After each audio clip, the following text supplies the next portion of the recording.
Also, the ANC's NEC is expected to kick off a week of campaigning in KwaZulu-Natal. This as the party attempts to save KwaZulu-Natal ahead of the general elections later this month. Child support grants, foster care grants, old age, war veterans, social relief of distress grant, disability grants, and care dependency grants.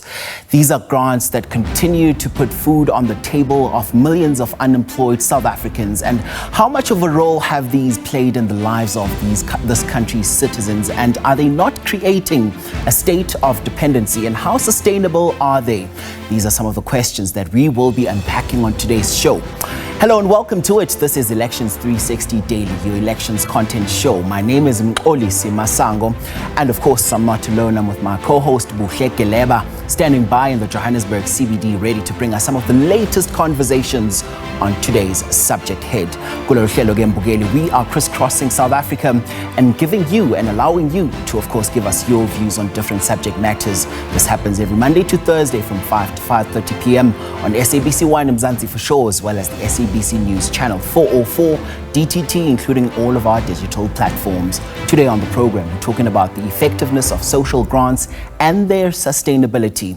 You can be a part of all the conversations right here in studio by calling us on 011-714-0726 or 0727 or 0728. You can also hit us up on our social media platforms. On X, we are there as at SABC Izindaba, and on Facebook with the same handle at SABC Izindaba. Just make sure that you do use our hashtag Elections 360 Daily. This just makes it easy for us to pick up all of your engagement on the program. And of course, the show starts right now.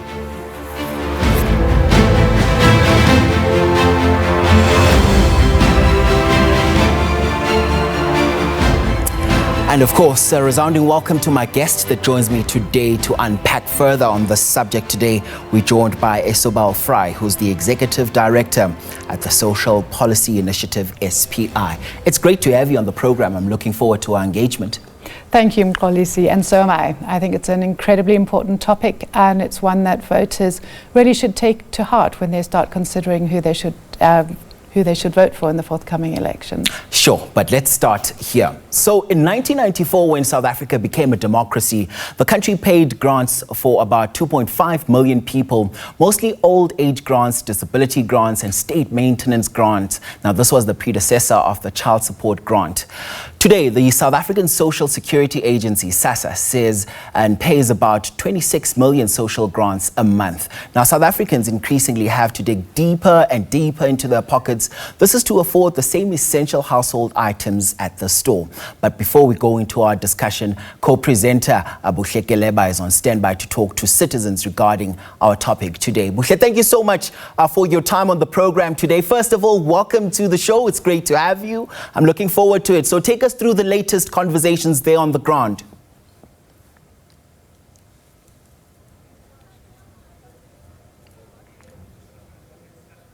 Okay, we'll endeavor to bring Buhle on that line as and when it becomes available. But let's start with you, Isobel. I think it's important to get a bit of context first of all, because so many conversations have been had about grants, whether it doesn't matter what kind of a grant is. But what are your views on some of the conversations that have been had by South Africans to say that some political parties are using grants to buy the voter? What's your take on that?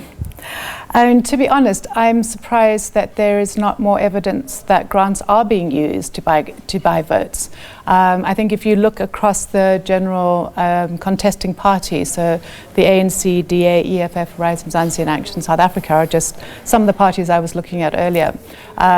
It's quite surprising, given the prevalence of poverty and unemployment in South Africa, that there is no greater promise on cash through grants. I mean, if we look at the context of the fact that 12 million adults are unemployed and only 9.4 million adults are being targeted through the social relief of distress, the question remains, like, why is this not a greater topic for electioneering? I mean, the ANC promises that it's going to look at comprehensive social security, that it will upscale gradually the 350, the social relief of distress grant, to a universal basic income support. The DA also says that it will look at the 350 grant, and only if money is available will it extend it to a job seekers grant. So there's a conditionality there. Action South Africa says that it will extend a universal basic income for 3 years and see what happens. Whereas Rise Mzansi is not very keen on grants at all. It talks about land and other opportunities. But I think we also need to, just in terms of narrative, I think it's easy to say so many people are getting grants in South Africa, and it's really well done to the current South African government that, as you say, from that small number of grants in 1994, it has been extended. But we need to remember that the majority, that 18 million people of the people getting grants are children and old age pensioners, so not people who should be employed. So we don't anticipate that people will be moved off of grants. I think the election topic really is the working age voters who are neither employed nor are they really readily getting grants. So I think that for me is interesting, and also that there's no indexing of the value of grants, particularly the 350 now 370 grant. It's less than half of the starvation, the food poverty line, but there's no real contestation linking that to, for instance, a decent standard of living, which one would expect would be the vote. So the question is, why are political parties not trying to woo voters on the promises of social security and the economic stimulus that goes with the investment through social grants? And I want us to zone it back to the recipients of these grants, because over the past 30 years, millions of South Africans have been receiving these grants. Have they really changed South Africans' lives in any way at all? Yeah, again, I think the question is an interesting one, because another way of asking it would be, what would be the poverty landscape in South Africa without the grants? And I think the answer to that is there would be such devastation on a daily basis. I mean, with the child support grant, which is now 520 rand, 530 rand per child per month, we are still faced with malnutrition and stunting amongst boy children of 30% and girl children 25%. So those are children who have been born into the entire regime of child support grants, and there is still significant stunting. And of course we know stunting is also cognitive development, so that's never going to be something you're going to catch up on. And then the older people's grants, the old age grant and the disability grant, without the payment of grants on a monthly basis, it's not just that the fact of malnutrition and stunting will be greater, but also economic development. What we've been looking at in my research initiative, SBI, is the economic stimulus that social grant income makes on a monthly basis to poor and township and rural economies, and that's significant.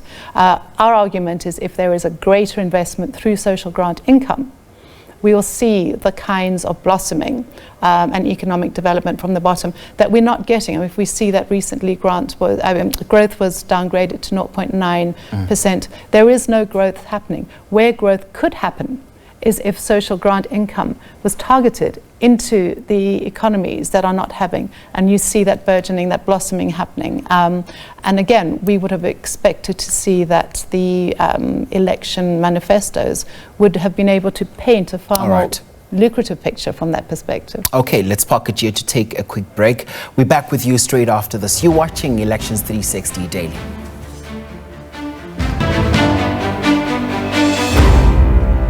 Welcome back. You are still watching Elections 360 Daily, where we're talking about the sustainability of social grants today on the show. Buhle Keleba joins us now from the streets of Johannesburg. Buhle, take us through some of the latest conversations there.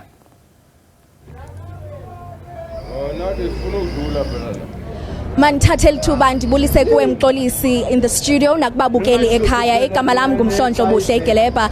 We are speaking all things the grants in South Africa. Sizawube sithetha nabantu abatsha sive izimvo zabo ukuba bebesifumana isibonelelo sikarhulumente kwaye sihambe saphelela phi eso sibonelelo. Ngoku ndimeni noKhanyisile uzawusichazela ngcono. Molo Khanyisile. Sanibonani, igama lami Khanyisile Khumalo. I350 ka government bengasizi njengalutho. Mina ngicabanga ukuthi ugovernment ifanele ayithathe le 350 ayenza ama learnership for intsha ye-training ayisebenza, ayenza ama learnership ayinveste kubo NSFAS. Siyafunda iNSFAS asiyitholi ngicabanga ukuthi le 350 fanele investe ku education instead of ukuthi babelokhe basiphi imali nje singaziboni nokuthi senzani ngazo. I350 lena usayifumana khanyisile okanye uyafunda kuphela?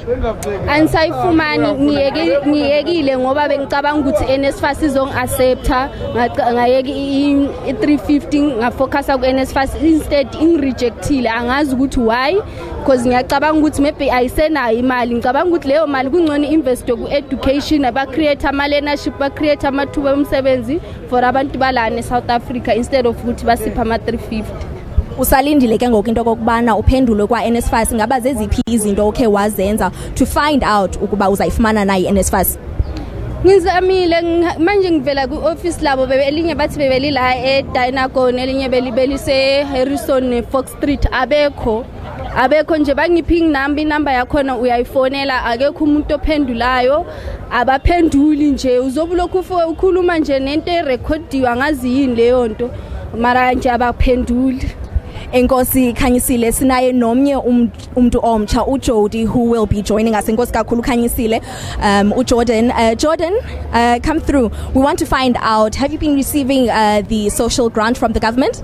No, I haven't. Okay, tell us about your situation. What has been happening? So I have applied for it. However, when I do apply, the application says that it is already active. But I haven't been receiving, and even when I was younger, I haven't received social grant. Do you know what steps you're going to take going forth so that you finally receive the social grant? Yes, I wanted to actually go to the SASA head office itself to find out why it's saying my application is active when I haven't even applied or received anything from them. Thank you so much for joining us on Elections Daily 360. Nibavile ke abantu abatsha bathi into kokubana abanye babo they are on NSFAS, they have not received their NSFAS allowances, or in fact they have been rejected from the system, and others are saying that they have applied, they don't know what to do. Xolisi, that is it from the Joburg CBD. Back to you in studio. Butles Papatangazo Zombini, thank you very much for bringing us those conversations. And Isabel, and of course, let's just get some of your reflections on those conversations happening there from the streets. It was really good to see that engaged conversation on social grants, and social grants are a reality for so many millions of people in South Africa. The point about the NSFAS is quite complex because we know that NSFAS itself is having delays in paying out to students. So young people who are waiting at university, who are at university, are not getting any access to food. We would argue, together with the second experience of Jordan, I think it was, who had applied for the grant and just not received it, that the problems in the approval system are linked directly to the approach, which is to say people have to prove their eligibility. In many millions of countries, no, not many millions, many hundreds of countries across the world, you see situations where people are automatically given access to the grant and then it's taxed back from people who don't afford it. We would argue that that is the approach that should be taken in the 7th administration after the elections, is a universal access to basic income, what we call the universal basic income grant. And then people who earn above a certain threshold have it taxed back to them. In that way, we would ensure that these current problems, the areas of exclusion, which can be devastating to people, are not repeated. And for people who, through no fault of their own, are finding that the technology is not accommodating them. So we would really argue that the hardship that we see and actually the undermining of the beneficial spread of access to social grants comes down to a system where people are almost criminalized. It's as if sometimes people are asked to prove that they're eligible, and the assumption is that they're trying to cheat the system. We don't think that that is actually the way to go. We believe that everyone should be included in the system, and then those who are earning, like myself, that would be taxed back. So that's an inclusive way. It builds social cohesion. It doesn't make people feel the stigma of applying for a grant because they're poor, because poverty is not something which is your fault. Poverty is something because society is not able to give you a job. So we think that those two random examples of people's unhappiness with the system could very easily be solved. And for one to deem social grants as successful, you'd assume that you'd have to see more and more people being less and less dependent on the grants. But instead, the opposite has happened. What does this say to you? I think first it says that poverty is incredibly high, the poverty rates in this country, and they're not falling. Because don't forget that all the grants are poverty targeted. You have to prove, you've got to meet a means test. So if people are getting grants, it means more and more people are poor. I think that's on the one hand. On the other hand, we've got to applaud government. As I said, there's a constitutional right to everybody to get a grant. So they are fulfilling their mandate to expand it. The fact that they're not able to capture those grants back from people is indicative of the rise in poverty. But again, something which I always make clear is we often forget that the greatest recipients, 18.5 million people who get grants a month, are not in the labour market. They are getting grants because they're disabled and can't work. They're getting grants because their children are at school. And they're getting grants because they're old age pensioners and have finished working. So those are not people who we see will move into the labour market in and of themselves. Children will become adults, and they will. But I think it's very clear to see that over the years, and this is even before COVID, the rise in poverty, grants have really been a salvation for many households who would have been starving otherwise. Yeah, and I want us to also bring in Lumka Oliphant, who's the Director of Communications from the Department of Social Development. Mr. Oliphant, thank you so much for your time. Let's just hear from you. How have social grants changed the lives of South Africans over the past 30 years? Good afternoon to you, and good afternoon to your listeners and to Isabel in the studio. I caught her conversation quite in the middle of the conversation, but I think most of the things that we can attest to. First of all, we have evidence that children stay in school, those who are receiving social grants. Children who were in the social grant, every year the Minister of Basic Education tells the country that most of those children are children who are receiving social grants. In fact, this year, when the Minister of Basic Education gave us the results, she was saying the children who are in the quintile 1 to 4, and when we're looking to at the results of our matrics, she was saying those children were now beginning to be in the distinctions. Those children were now being top of class in grade 12. And she actually said she thought that was now the revolution that we are seeing, that the poor children, because they are getting this cushion, they are actually doing well in school. So that's the first one. The second one is that I think Isabel touched on it. We come from COVID, number one, and it was the social grants that were able to cushion people. We have had so many economic downturns in the world, and research that was done by independent researchers, they were telling us that if it was not for social grants in this country, we would have been in a far worse situation. And I heard that we're talking about affordability and we're talking about dependency. And I think Isabel put it very nicely when she said the majority of the people that are getting grants is children, 0 to 18 years old. The majority of the people shouldn't be in the labor market, but they are coming from poor countries and poor families, because it is a constitutional right. So there's many things that we've seen that the grant has happened. Now, if you were to just close your eyes for a second and ask yourself, South Africa, without this money that people are getting, where would we be? You look at our children. If you step outside and look at our children are very healthy. It is the comprehensive social security that this government is giving. Let's park it here for now to take a quick ad break. We're back with you straight after this. You're watching Elections 360 Daily.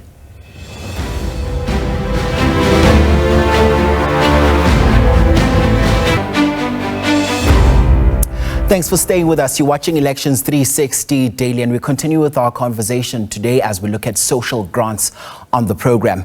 And I know there are some criticisms that you'd like to level towards Lumka. Go ahead and do that. Thank you very much. Firstly, greetings to Lumka, and we do work very closely together.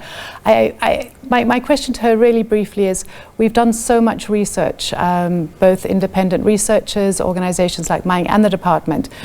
We've produced a movie at SPY on the grant. It's been so beneficial, the impact of the grants on lifting people out of poverty. Now, the problem is that people can't be lifted out of poverty if there's a means test that prevents them from working. The work we've done with the department has been just to demonstrate why universal basic income would be transformative for this country in a way that nothing else would be. Why has the Department of Social Development not pushed ahead?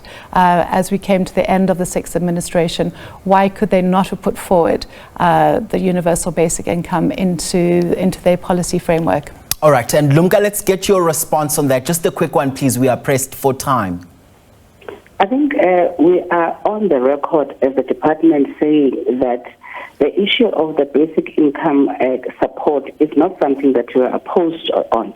The policy has gone through the government forums where we need to agree. Remember, policy is negotiated. Policy, we need to make sure that we all agree when we come on the table. The Department of Social Development has done a lot of work to show that we need a basic income support for the country. And if we speak to anyone in the department, we know that all of us are very much for it. Right. But a policy is negotiated, and we have to make sure that as government, we find the modalities of how we are going to be able to make sure we finance it. Lumka Oliphant, who's the Director of Communications from the Department of Social Development, thank you very much indeed for your time on the program, as well as Isabel Fry, who's the Executive Director at the Social Policy Initiative, SPI. Thank you so much for navigating this conversation with us. Thank you so much for tuning in to today's show. Thank you for joining us, and a special thank you to our guests. Tomorrow we are again at it. We're talking about mobilizing young people to vote and participate in politics. Good night. Thanks for watching.